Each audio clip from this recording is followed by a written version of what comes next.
A very good morning, respected principal ma'am, teachers, and my dear friends. Today, our theme is Save Water, Save Life. Water is the most precious gift of nature, and it is our duty to protect every drop. Let us begin with a thought of the day. And thought of the day is water is life. If we waste water today, we waste our tomorrow. So now let's start a short speech on the importance of saving water.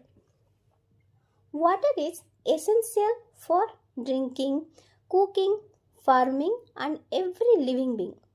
But our rivers and groundwater are drying up. Simple actions like turning up taps, fixing leaks, and using buckets instead of showers can save gallons of water. Remember, every drop counts.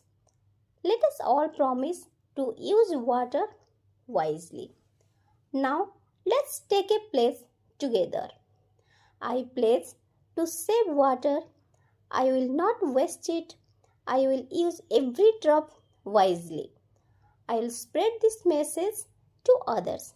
Save water, save life. Thank you so much.